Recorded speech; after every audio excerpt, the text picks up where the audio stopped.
I am so glad you convinced me that the family car should be the Defender 110. It is so beautiful inside. It's so comfortable, and it just feels indestructible. Yes, it really is. I've been waiting a long time for the new model to come out. The Defender 110, I'm telling you, it's my favorite car of all times. It's my third one.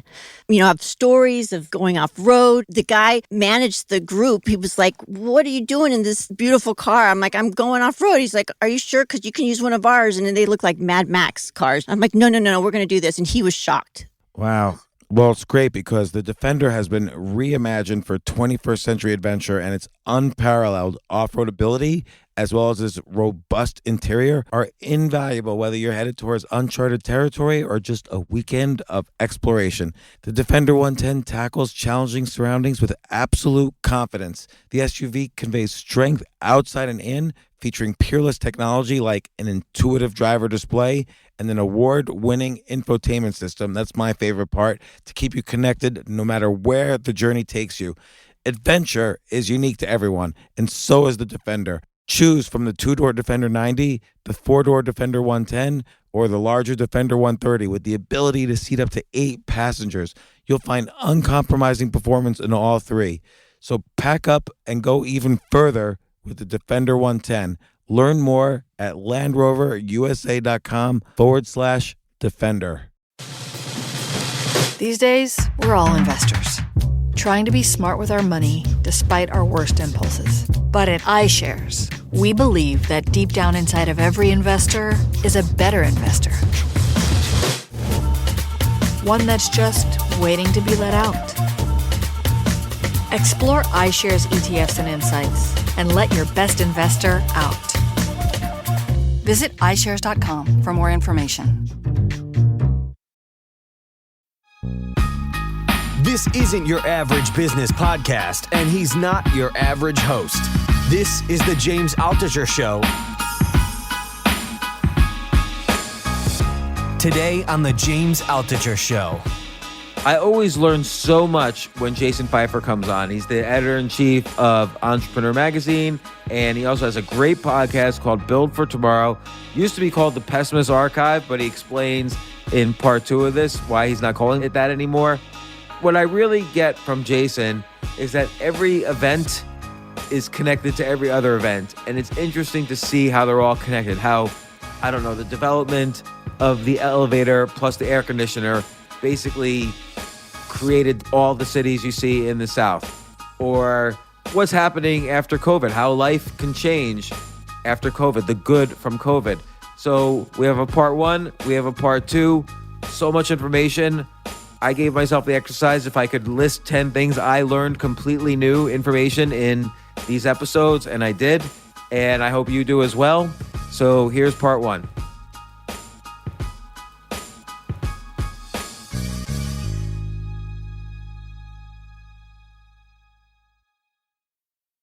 All right. Well, because like I mean, if this is how the episode begins, people are going to tune out immediately.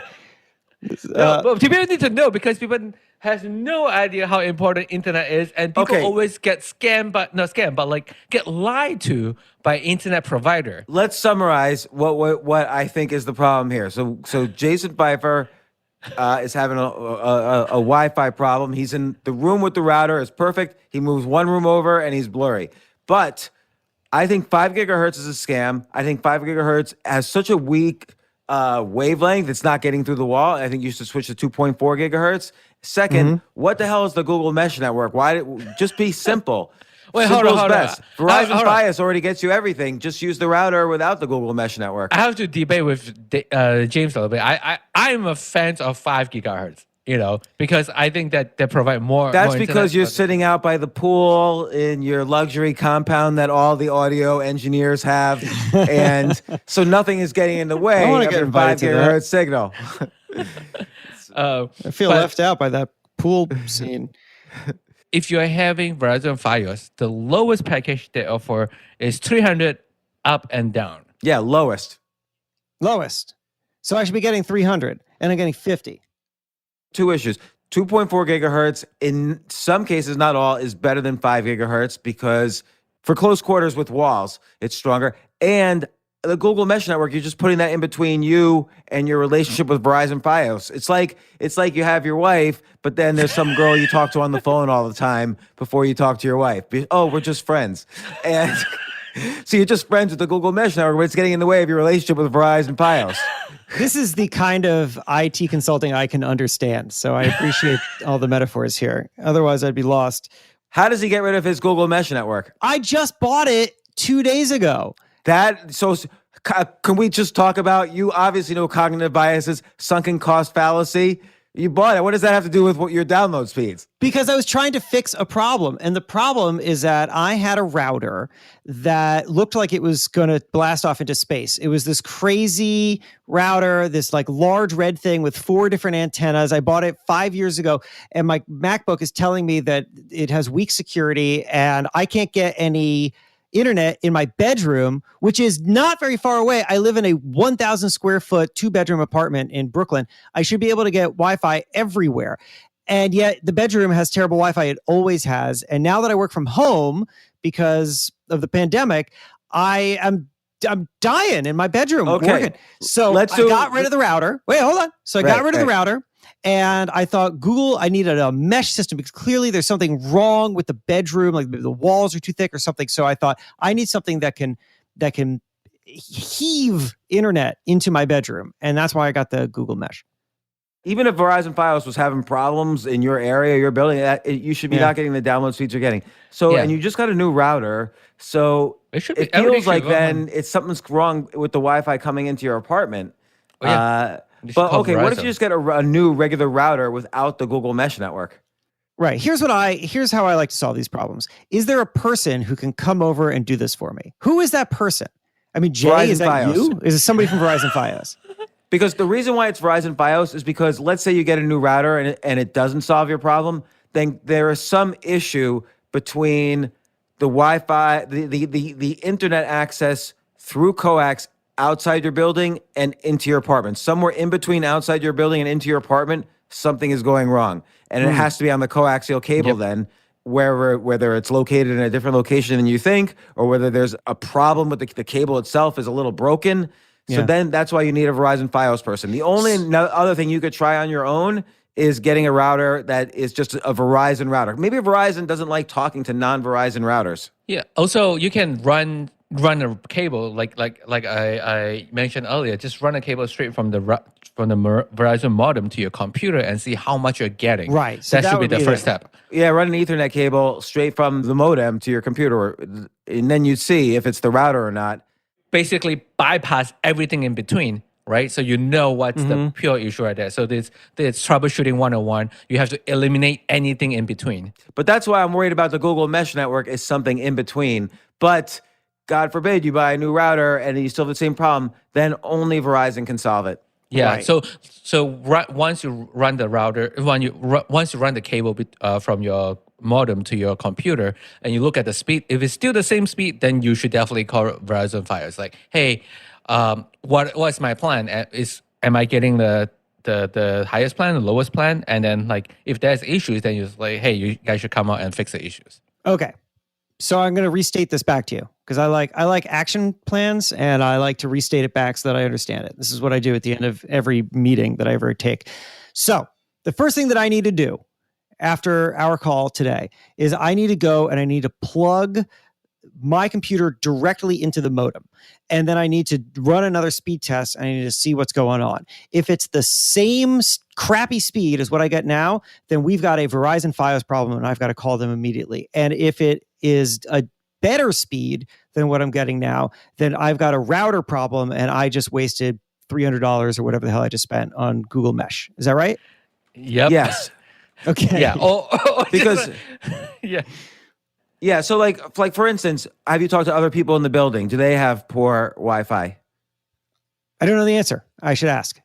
I mean, it's very easy. Like, I don't know when your coaxial cable was installed. It's very easy for physical damage to occur to a coaxial cable. It could be somewhere as it's running through the house or maybe you're the last stop in the house. That's the other issue. Like, we don't know how essentially the architecture of this coaxial cable as it goes from outside to inside. Right. And that's the issue. That is probably the issue. That's why you probably need to call Verizon Fios. Now, the only reason I say about the Google Mesh Network is that typically companies do a thing where they don't like to talk to products that are not made by them.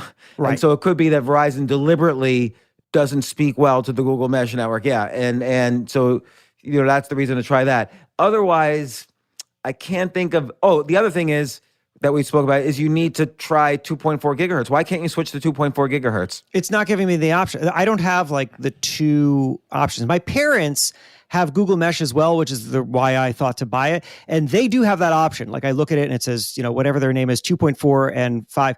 This only gives me one option, which is the name of my wife. It doesn't give me two options. And I can't find anything. I wonder why your parents had that option, but not you. It could be when you set up. It could be a whole new system already. Maybe when they bought it, it was the first generation or something. I mean, it all happened through the Google Home app, which is what I was looking at a minute ago. I mean, it's got all this stuff that I don't know what I'm looking at here, right? There's a thing to test the mesh, but I'm also concerned that the Google Home app is telling me that my last test was lightning fast, but I'm showing you guys the numbers, and you're telling me that it's lightning slow. Who told you it was lightning fast? The company that makes Google. the product? Yes. Yeah. Right there, Google. Doesn't that tell you something when this is going great. Good thing we made it. Doesn't that, it's like... Well, no, because I feel like, wouldn't they want to pass the buck? Wouldn't they want to say, our technology is doing great, but something crappy is coming in here? It is saying that. I believe that something have to do with the FCC, because right now FCC consider 25 megabits download a fast broadband.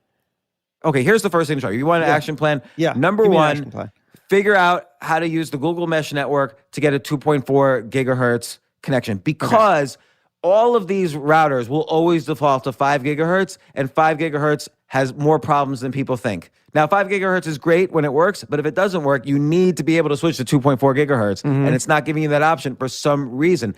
Google Mesh Network does have two networks. We know that. So I would log in to the router itself and try to configure 2.4 gigahertz. There must be a way to do it. Second thing is you try a new router, but who knows? Third thing is connect straight through an Ethernet cable from the router to your computers and see what the strength is.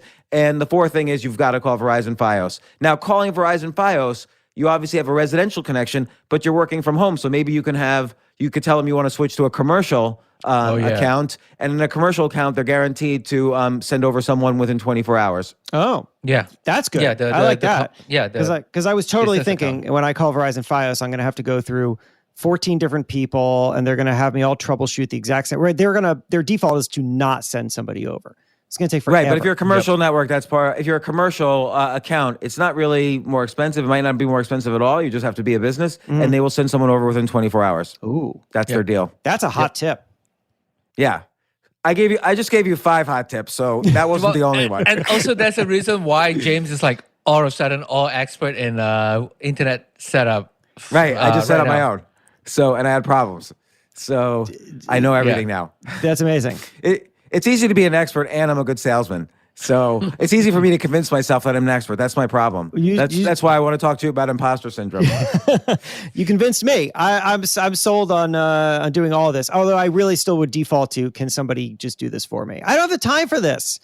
Who can do this for me? Jay, you got to come over and just do this for me. The one thing Jay can do is he can like you could do this too, really, is get your handbook for the Google Mesh Network, log in with your username and password, and configure your 2.4 gigahertz. So I believe if I was going to think the simplest solution, other than something's wrong with the coaxial cable, is that you're not properly... The fact that you don't have the option to switch to 2.4 gigahertz is causing you a problem. Yeah. Because it's very easy for 5 gigahertz. It's telling to me that your Wi-Fi is strong in the living room, but not in the other room. No, it's not. It's not. No, wrong data point. When I did, Jay, just a minute ago, I ran a speed test on my wife's laptop, which was in the living room, and it was worse than mine.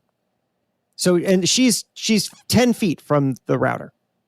Right. So that sounds like a Verizon problem, but it could be the 2.4 gigahertz problem. But really what signals the 2.4 gigahertz problem is if it gets very bad if you move one room over from the main thing. And that's also happening. You could be having two problems. Right. That the coaxial cable is not working well and you can't switch to 2.4 gigahertz. So, but at least we want to get, if you get to 2.4 gigahertz and you're fine in one room away, then you're fine. Then you don't have to call Verizon so fast. Right. Even if there is a problem there. Who needs 400 megabits a second anyway? I mean, if you're doing like video stuff, Yeah, that's true. that would be great to have, 400 megabits. Working from home is so much fun. Who knew? I know. Who knew it would be this much fun? By the way, working from home, more than 50% of workers have basically said if they're required to go, more than 50% of remote workers have said if they're required to go back to work, they'll quit their job, which is part of the reason why we're seeing such a shortage of employees now in almost every industry. Well, yeah, that's because those employees understand what companies either always did but refused to acknowledge or just simply couldn't understand, which is that the office is for so many people in so many jobs completely unnecessary. And not only unnecessary, but I think is truly inhibiting good work. That's how I always felt being in an office. I agree. I mean, the last time I worked in a cubicle was 1997, sorry. And I just always felt I was in part hiding from my boss. Yeah. Because there's other things that, creativity is inspired by exploration and discovery. There's work and there's discovery. And you need to do both to be creative and to succeed, I think. When I worked at Fast Company, which was a number of years ago, under a different administration, I should note, like most of the people who are there now were not there then. They had this ridiculous policy of constantly moving our desks. I hated it so much, where they would just rotate everybody. You'd have to pack up all your stuff and you'd now sit in a different row with a different group of people. And the idea, I think, was to foster this idea of serendipitous conversation. But I found that number one, all it did was remove our sense of agency because I felt like I had absolutely no control over my own environment. And then two, you're plopping me down next to people who I don't normally work with and don't have much to do with. And so I'm just wearing headphones all day so that I don't have to hear them talk so that I can focus on my work. I found it infuriating and just a willful misunderstanding of how good work happens. It drove me crazy. So I totally sympathize with everybody who would rather stay home. Is the entire Entrepreneur Magazine remote, or got rid of what's the office? The deal? Got rid of the office. It's gone. In New York. And let me ask you this: why do people, when I bring this up to people who are, there's so many cognitive biases and cognitive dissonance that occurs, but a lot of people argue with me like, "Oh no, work's never going to be remote," and it's so obvious that it's better to me. But of course, people disagree with everything, but people get angry. Yeah. People get angry. Well, people get angry about change. Change makes people panic. I think that we will not all be remote because change just doesn't work that way, right? If you look back at the history of change and history of innovation, what you see is that new never comes and wholesale replaces old. New integrates with old. So you take the best of the old and the best of the new and you mix them together into something that works for you.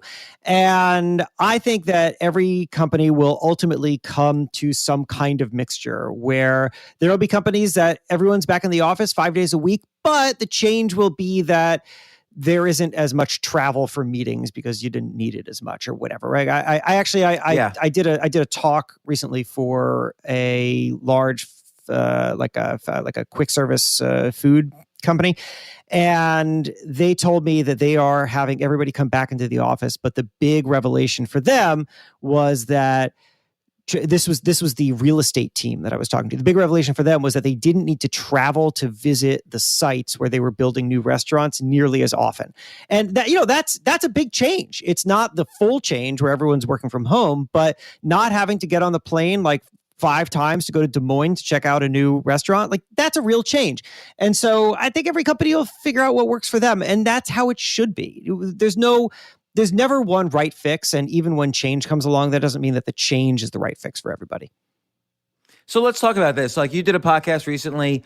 What good has come from COVID? Yeah. But what other things would you say are good things? And how can people take advantage of these good things if they haven't started to yet? Yeah. So let's talk a little theoretical before we get into the specifics, because I was curious about what good comes from gigantic change / disasters. And there's a really interesting history on this. I found all sorts of good things that came out of the bubonic plague of the 1300s, which I can tell you about if you want. But the big takeaway, the most insightful thing anybody said during that research came from this guy named Brian Berkey at Wharton. And he said that moments of crisis force us to shift the window on what we are willing to collectively take seriously. And that to me is a really powerful insight. Right? What it means is that there are all these options. We always have lots of options. There's always so much that we can do, but we filter, and we have to. By nature, we can't be always looking at every possible option. So we filter. And there are some ideas that we think are worth taking seriously. And there are some ideas that we put to the side and we say, that's insane, that's impossible, that's infuriating, whatever.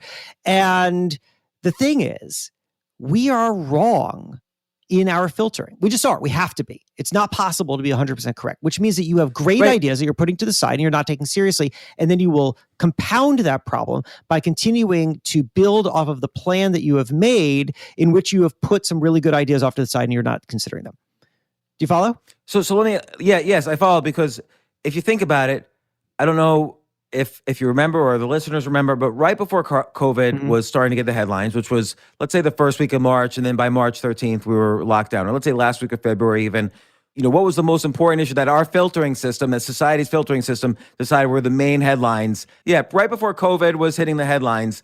What was it? I'll tell you. Prince Harry quit his family.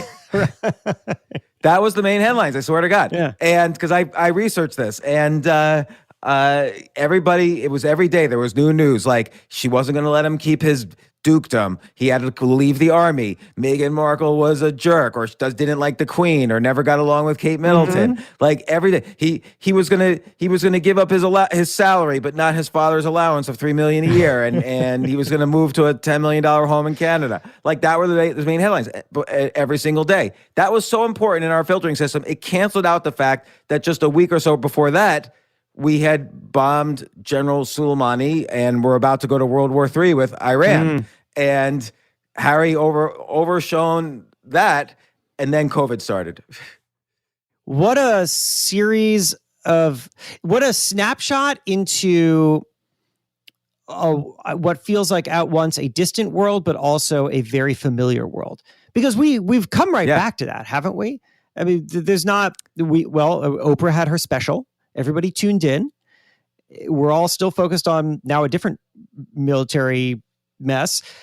We don't have the capacity to, I think, really hold a full holistic perspective of our world at large, or for that matter, the things that are actually impacting us as individuals very well.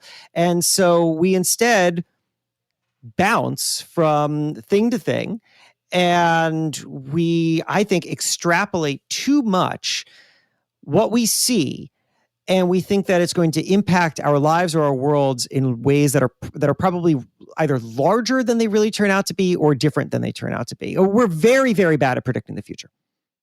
Which is actually very much related to, I follow you on Twitter. I hope you follow me on Twitter. I don't know. I do. And you retweeted something recently, a few weeks ago, Sridhar Ramaswamy, his advice for starting a company. Number one was identify a core customer need. And this is very much related. I don't agree with that. I don't think customers know what they need. I think customers know what... You look at Steve Jobs, like Steve Jobs, with the phone, he didn't, everybody already had a music player. Right. And no other phone company had identified, we need to basically combine everything into one device. That'll be great. And he did. And everybody thought, not everybody, but a lot of people thought the iPhone would be a flop. Yeah. And yet it succeeded. That's true. Well, okay, but I feel like we have to break that down philosophically. So what was the line? Identify what customers need? Identify a core customer need. And my argument is customers don't really know what they need, and you don't really know what they need. Meaning the entrepreneur. See, it's true, but I don't think that those are in conflict with each other, because what you're responding to an imaginary version in which he says, ask customers what they need and then respond to that. But identifying a core customer need doesn't mean that the customer articulated that need. Or That's true. it doesn't mean that the customer articulated the need in the way that they actually want to solve it. Because I would say that here's what Steve Jobs and all the customers could have both agreed upon before the iPhone. They could have said, people like efficiency, and I would like to make my life more efficient. There are lots of things that I can't access when I'm on the go, and I would really like if those things were there with me. Now, how are we going to do that? I don't know. You figure it out, Steve. But I think so. I think that if you sat a bunch of people down and you said, what do you need to do your work and conduct your life better? People would not have had good answers that you could have turned into a product, but they probably could have identified some kind of abstract pain point that a really inventive person could have turned into a world-changing product. That's true, but you had to take a leap of faith too, because phones were on a 70-year trend of minimization at that time, where every phone model was smaller than the model before. Right. And suddenly the iPhone was bigger than like the flip phone, for instance, which was around at that time. So he had to take a leap of faith that the trend could be reversed because the need for, let's say, apps and games and music was greater than the need for the 70-year constant need for minimization. Well, that's because he rethought the thing that you're actually holding, right? I mean, this is what he did, is that you're right that the phone was shrinking, but what if you stop thinking of it as a phone? And we still call it a phone, which is weird because it's like, I use it least for being a phone. Right. The phone is just an app on your phone. The phone is an app on right. It's one function on your phone, but we don't have a better term for it. I mean, we call it a smartphone, but it's like a stupid thing that people have dropped. So it's now just the phone again. But when you think about it, so I'm obsessed, James, with this question, asking this question. And I feel like a version of this question could have gotten you from phone to smartphone. And that question is, what is it for? I feel like if you ask about everything that you do and all the things that you have, the question, what is it for? And I'll give you an example of how it applies to my own industry, because this is where I came from, or where the idea came from for me. When you ask that repeatedly, what you find is that the answer to it changes. And if you're really willing to take the answer seriously, it leads you in radical new directions. So give me an example. So I give a lot of talks about change, because that's like my big subject, how to find opportunity in change, how to become more adaptable. And one of the first questions in an audience afterwards is always, very interesting topic, Jason. You work at a legacy media company with a print magazine, which seems like pretty old. So how does change work for you? And after people ask me this over and over again, after you called him a dick for asking that, like he's sort of like calling you out there a little bit. Like, yes.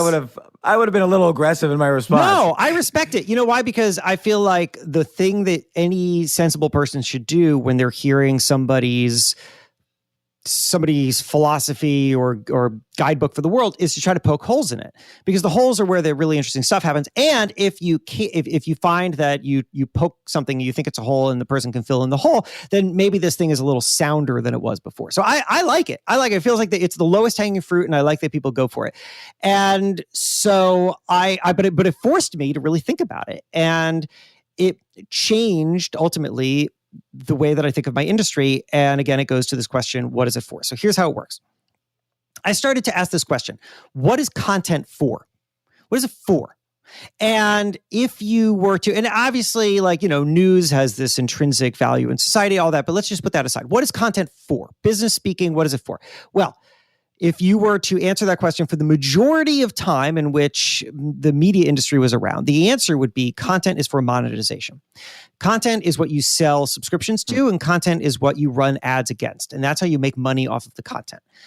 But now, that's not true. If you seriously ask the question, what is content for? The answer can't be monetization, because subscriptions are harder and harder to sell, and ads are harder and harder to sell. And yes, of course, there are exceptions to that, but overall, trends are down industry-wide. It's very hard to sell subscriptions to something. It's very hard to monetize it with ads. So what is content for? Well, it's for something. It's got to be for something. We're all making it. What's it for? And my answer is, It's for relationships. Because when I talk to audiences, what I find is that they feel a trust and they feel a bond with a media property that they recognize and have been consuming for a while. They like Entrepreneur. They like, I used to work at Men's Health. Here's the thing that would always happen. I worked at Men's Health for like 3 or 4 years at the very beginning of my career. I'd go to a party.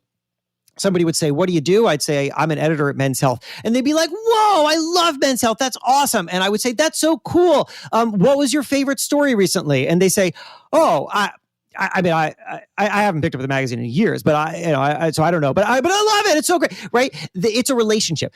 Content has built a relationship. Even if they are not maintaining that relationship, it is a relationship. It's trust. So the question to me then becomes, well, okay, if that's the most powerful thing that comes out of content right now, that is not waning, then how do you build a business off of that? And the answer is that you build products and services that people will buy because they trust you because of the content.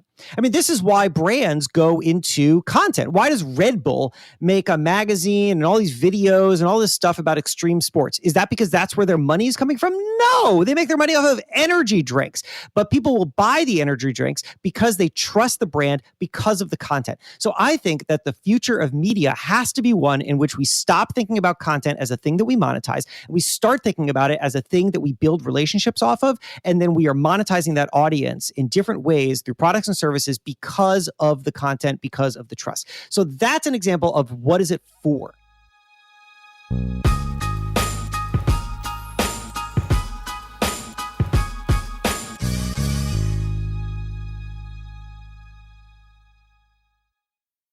Oh my gosh, I love these clothes. Mizzen and Main, that's Mizzen and Main. It really is the most comfortable work clothes. Travel clothes. I had to travel this whole week. I'm traveling for a week and a half, and I just took Mizzen and Main clothes with me. Close out 2023 in style with comfortable, breathable, packable, and machine washable pieces from Mizzen and Main. As you wrap up your year-end goals, enjoy a Mizzen and Main dress shirt that you can wear confidently. I like that they've very, very just nice, solid colors. I don't really like to get all fancy in patterns and everything, although they do have some pattern shirts, but very comfortable clothes, stretchable pants. It's just super comfortable, but they look professional, and you can wear them casually or professionally. I like some of their flannel shirts or untuck shirts. I love untuck. I never tuck in. So again, whether you're shopping for a special someone or giving yourself the gift you really want, I just buy myself gifts. Mizzen and Main is the perfect gift for any guy who works, travels, and cares about looking and feeling great. As you could tell by my many photos across the internet, I care about looking fantastic. I'm practically a model. And let's be honest, every guy loves to look great. So again, shop now at mizzenandmain.com and save 20% when you spend $130 or more using promo code James. That's promo code James at Mizzen and Main, Mizzen and Main.com.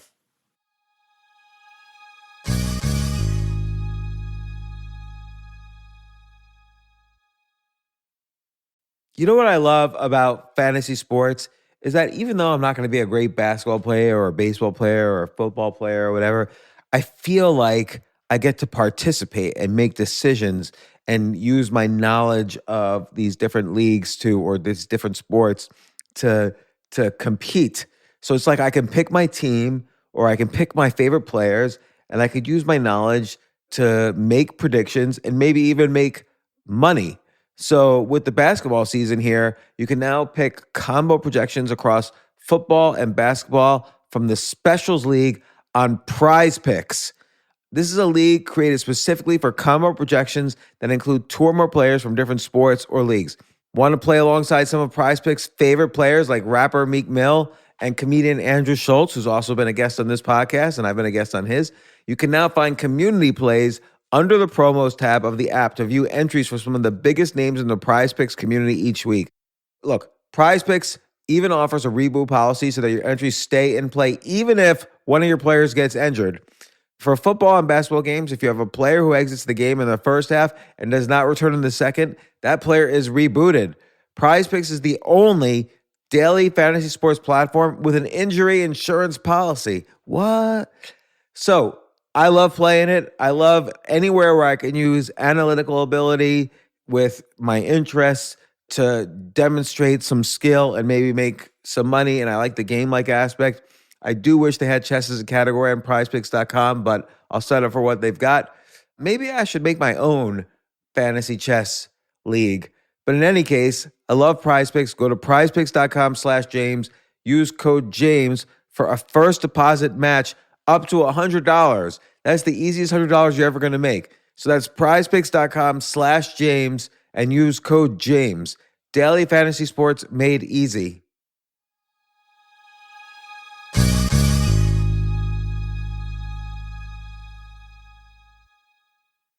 The future of learning is definitely online. Like, it's such BS that you have to spend $200,000 or take $200,000 in loans and go to some fancy school when it's useless. It doesn't guarantee you a job.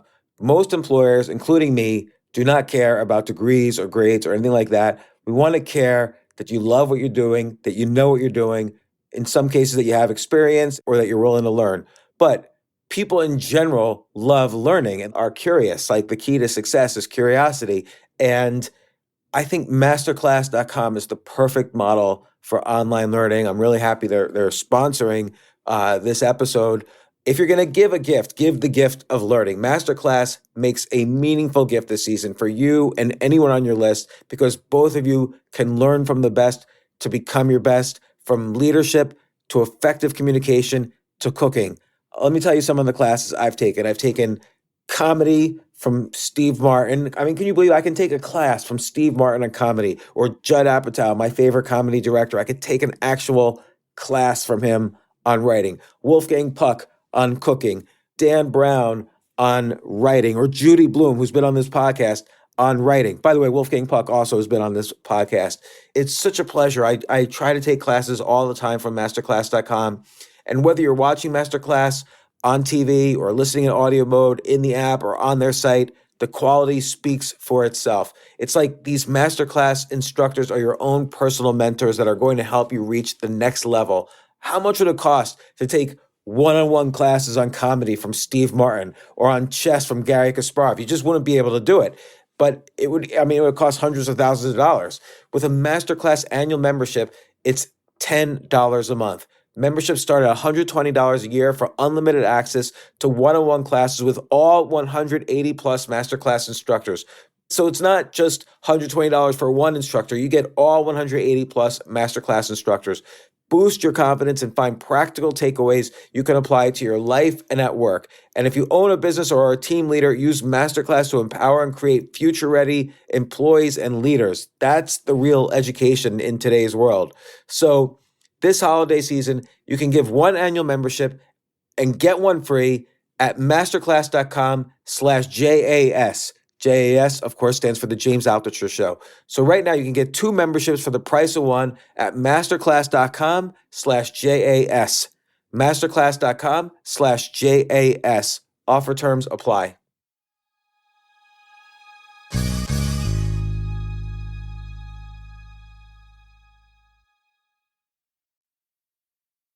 Some people make a ton of money on their podcast. Let's talk like Joe Rogan or whoever, Tim Ferriss, whatever. But I think the main goal for doing a podcast is not to quit your job and get rich doing the podcast, but I get many more opportunities because people know of me through my podcast or my writing or my content, like you say. So it builds relationship. It builds, I don't want to use the word brand, but it builds relationships. People get to know you, and so their world of people they know is larger because you're coming into their living room, communicating to them. Now, there's the other side of the question, which is what is content for to the consumer? You mentioned how news has some intangible value, but I would argue that the main value of customer for the consumer is entertainment. Even when we're providing information, I agree with that. It's mostly entertainment because we want to know about Prince Harry or Kanye or whatever.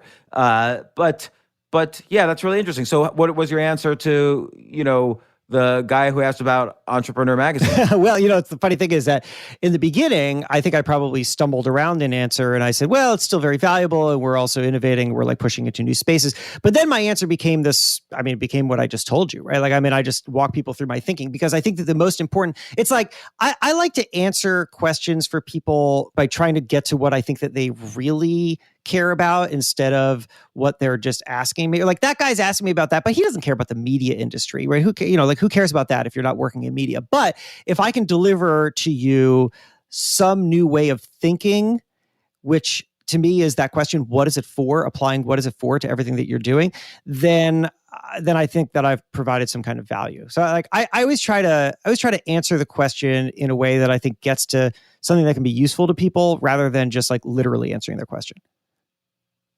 Yeah, it's interesting. I think this is very important from an entrepreneurial perspective because let's say you have an ad agency and people have a choice between hiring your ad agency or hiring another ad agency. And it's having, I say this because I ran an agency in the 90s. That was my first business. It was a type of agency.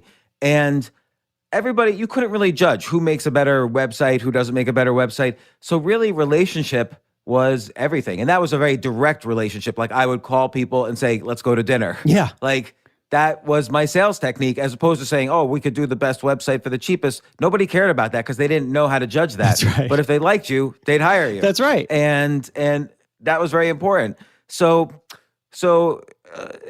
it's interesting to say what you think the customer needs on every side of that equation is not always what the obvious answer is. And I think it's important for people, for entrepreneurs to realize that they have to have many angles into the customer, and hopefully one of those angles is correct. Oh, we have the best product. Oh, we have the best brand. Oh, we have the best, warranty, or we have the best entertainment value, or something. I don't know. Yeah, well, I think what you just said there about the building the relationships, I think is really valuable because some people might think that the only way that we are going to sell ourselves is through the quality of our work. And that is not to say that what I'm about to say does not discount quality of work. Quality of work has to be there. But another way to think about it is that quality of work is assumed. So if you are working at a certain level, then quality of work is assumed. I know that you're going to be good at this. So the question is, what else does the client need? And the answer is often trust. Like, why are you going out to dinner with a client? Because they need more than just quality of work. They can get quality of work anywhere. They need trust. And a version of this that really opened my eyes to this insight came from a conversation. It was like an offhanded thing that this guy said. It was a conversation with the president of Reebok years ago. And he was telling me how they are always thinking there about how quality has to be assumed. He said, he was like, the example he gave me was scissors. He's like, imagine trying to market scissors. You can't market scissors by saying it cuts things really well. It better cut things really well. Like if there's a scissors on the market, then cutting things really well has to be assumed. So what else can you offer so that you're going beyond the quality that everyone assumes? If you think that you are delivering just on the thing that you're delivering on, then you're missing the real opportunity. Oftentimes the real opportunity is trust. It's additional value. It's other ways that it fits into your world. It's ways that it understands you and your world. That's what ultimately you're competing upon because quality has to be assumed. So how would you advertise scissors? Like if you were to make a marketing campaign for scissors, what would you do? Well, like I could see a commercial where just like scene after scene of someone being mugged, but you pull out your scissors and you just stab someone to death with the scissors. I feel like that leads to a lawsuit. That's a good question. Well, okay. If I was trying to enter the scissors market now, I guess I would start by thinking, let's look at who is underserved by the existing scissors in the market, or rather who is able to be picked off of like the generic scissors out there, where like 3M must make 20,000 different scissors, right? And they're going to tackle and own all the, I don't know, who's the major buyers of scissors? Any office who just needs a pair of scissors. So who can I serve that is looking for something more than cheap assumed quality scissors. I think that design is one way to go, right? People who are designing their offices or their homes in particular ways so that they would really appreciate a scissors that feels like it fits into their design aesthetic. Maybe I would think that the adult scissor market is totally saturated, but is there someone else that I can market scissors to? Is the kids scissor market ready to blow up? Like, there's those little like zigzaggy scissors. Maybe there's something totally innovative there.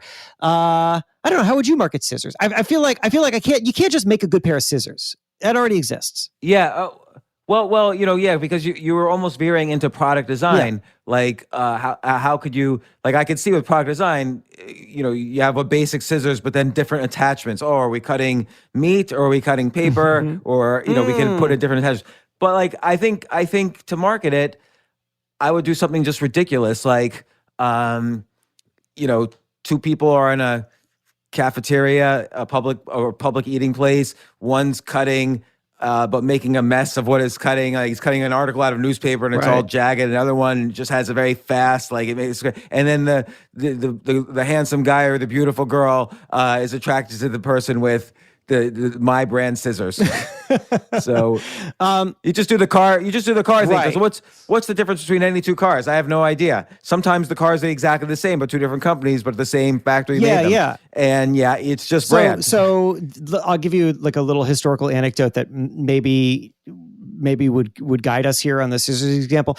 All right. So I'm trying to think. What I'm starting with here is what's just a common object that you don't really think that much about and you don't associate with brand in any way. So the fork in the early 1800s was not a very common thing that you would find on tables in America. The fork actually has a long, crazy history.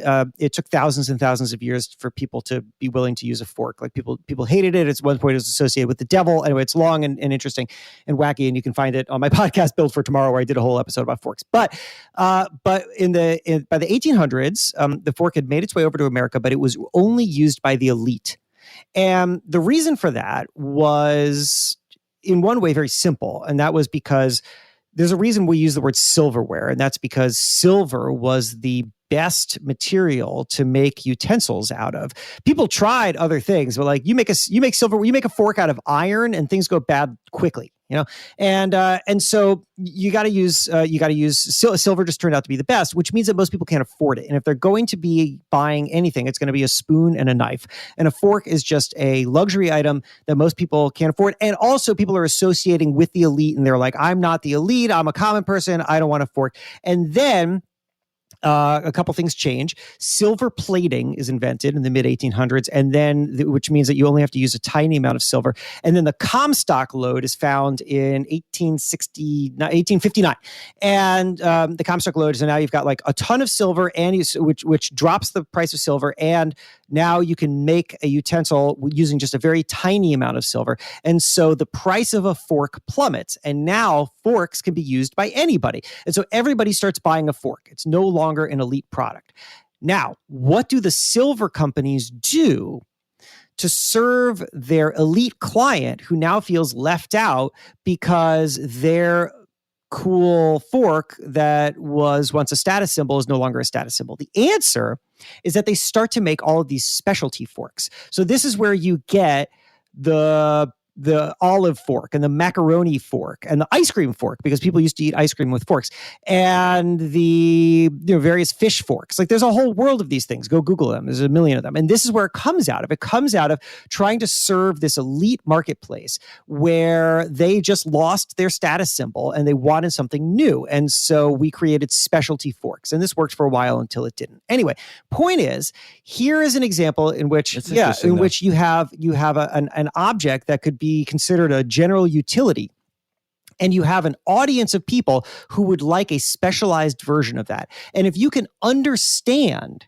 what that audience is looking for, then you can serve them with something that didn't previously exist, which actually goes back to your Steve Jobs example, right? Like you couldn't have gone to those people and said, okay, people, you've got a bunch of money and you don't feel special with your fork anymore. So what do you want? They wouldn't have come up with macaroni fork. But if you understood what they were lacking in their world now and what they were willing to spend their money on and the kinds of things that they will bring into their homes and make it feel like an elite status symbol, well, then macaroni fork suddenly makes a lot of sense.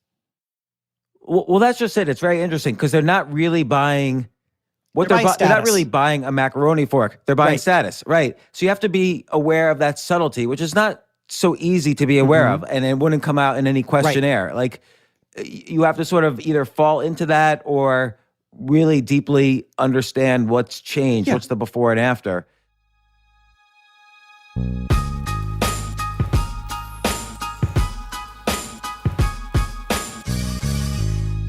Thanks for listening to part 1 of this. Part 2, which is also downloaded today, I learned all about everything from the elevator to more about podcasting, how Jason makes decisions, and what's going on in the media industry and how this applies to every one of us as an individual. And most importantly, I learned about amazing things I didn't know about elevators.